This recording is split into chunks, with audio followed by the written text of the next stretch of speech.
I escaped from a county jail when I was 17 years old in 2006. What stories do you rarely tell because nobody will believe you? I took revenge on a rapist by stabbing him in the ear with a Q-tip. He assaulted a friend of mine who repeatedly told him to stop. He touched her, then he pinned her, then he raped her. She hasn't recovered since, and even came to distrust her closest friends. She told me his name, and I hunted him. I learned where he worked, where he lived, his schedule. In between my work shifts I would catch up to him and keep tabs. I did this for 2 weeks. When he got out of work one night, I was waiting. He didn't hear me slip up behind him, and I put the Q-tip into his right ear and slammed it in with my palm. You wouldn't believe the blood. The shrieking. I couldn't move. I just watched him writhing. We were alone. No one was around to help him or catch me. I finally gathered my wits and ran like hell. I burned the clothes, gloves and ski mask I had been wearing. I never made a sound so he couldn't identify my voice, and as much as I thought I was going to drop the one-liner, learn to listen, I held back so he couldn't tell the police any sort of motive. The girl was never questioned and neither was I, and as best I know his hearing is totally destroyed in his right ear. I have no regrets. I also never tell the story. I don't think anyone would believe it, but more importantly, I don't want anyone to know. Nor do I really want to know the consequences of my social status if people did believe it. Back in college, I had to stop seeing a girl because she turned out to be crazy. Seriously crazy. Candy and I went on half a dozen dates, and then I didn't hear from her for a couple of days. She finally showed up at school, and I asked her where she'd been. I threw a guy out the window, she laughs. She had a nice body, and would frequently be the target of sexual harassment because of it. She had great curves, and was extremely fit and athletic. There was a group of frat boy stereotypes that would constantly yell things at her, make obscene gestures at her, and generally do all they could to make her life a living hell. One day, these guys stopped her on the stairs and started harassing her again. The leader of the idiots, who we shall call Douche, decided to take things to the next level and grab her breasts. Big mistake. She grabbed him by his pop collar and tossed him out the window. Fortunately, it was open. Douche went through the screen and fell about 20 feet. He lived but was pretty banged up. She tells me this story, and I ask why she wasn't in prison. Oh, he decided not to press charges. Douche hated her because they used to date, and had gone through a bad breakup. However, he was afraid to press charges against her because she had their last lovemaking session on video. Why is he so afraid of his friends seeing him having sex, I ask. It's not like they don't know you used to date. She laughs again. Well, do you know what pegging is? What's pegging? Can't Google. At work. It's where the girl wears a strap-on and smashes the husband's shirt box from behind. I went to college at Belmont University in Nashville from 1999 until 2002. While I was there, I worked for record labels, as did a lot of my friends who were all in the music business program. Well, one buddy worked for a label called Red Hill Records as an intern gopher indentured servant. So, on occasion we would go to events and meet industry people and artists, as this was a small label. They had an artist that we became friends with named Katie Hudson, who was a singer-songwriter and about 17 years old. We hung out all the time since we were just 18 ourselves and had nothing to do but study and bum around coffee shops. As our friendship developed, my roommate developed a huge crush on her. She never seemed to reciprocate the feelings, so I asked her what was wrong with him, you know, trying to be a good friend, and she revealed that she liked me instead of him. So, since I wanted to be a good friend, I had to turn her down because of his feelings for her. That girl went on to be Katy Perry. I shirt you not. You gave up Katy Perry for friendship? It's like I don't even know my own gender anymore. I was young. Oh, and really stupid. Mostly stupid. God damn it. That my father was arrested for stealing $100k worth of Hershey Kisses, and during his time in jail, I found out that he was not my biological father. My biological father owned a chain of restaurants that I frequented as a kid and teenager. I found this all out a few weeks after my 18th birthday.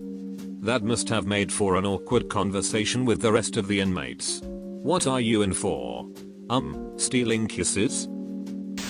When I was about 5 years old, I drove from Mass to Virginia with my family.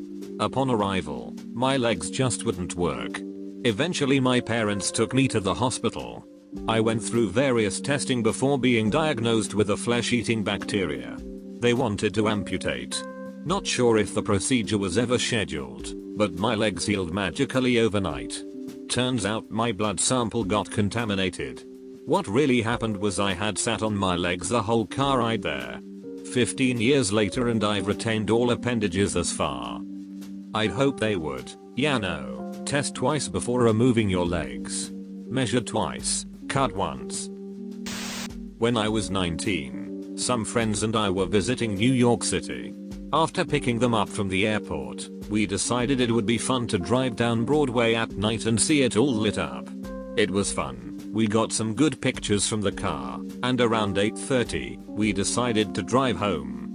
Going northbound on the West Henry Hudson, we were talking and listening to some Journey when someone hopped the highway divider and ran right out in front of my car, stopped, and looked right at us. There was no time to stop, no time to swerve, and at 50 miles per hour he came crashing straight through the front windshield, hitting my best friend directly in the face. Immediately, I pulled over and called the police, then went to look to see if there was any slim chance the man might still be alive. I saw his leg, severed roughly 4 to 6 inches above the knee, on the road near where my car had stopped. My friend in the back seat was crying her eyes out, and my buddy was amped on adrenaline and shock in the front seat waiting for the police to arrive and remove him from the car. Walking further back, I saw a bunch of people who had stopped to help, crowded around the man. I saw his head caved in, and a dark pool underneath him before a kind old gentleman turned me away, saying you don't need to see this.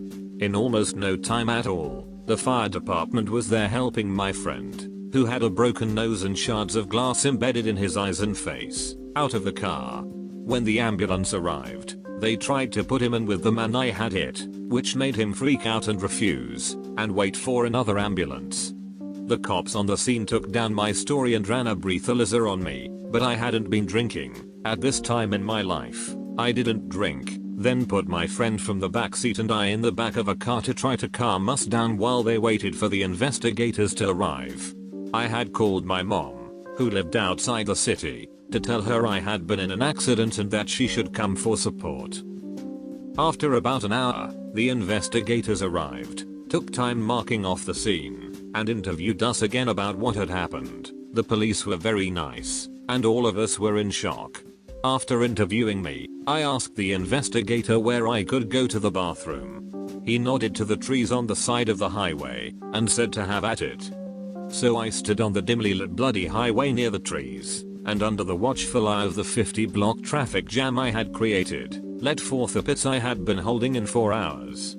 Afterwards, they took us back to the local precinct to finish paperwork and meet up with my mom and sisters who were waiting there, after having left my stepbrother with my friend who had been taken to the hospital.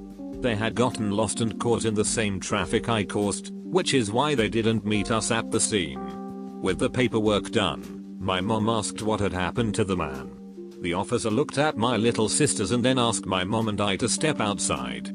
He was DOA. He had been released from prison that morning. I was shocked when he extended his hand to me and thanked me for helping to clean up the city.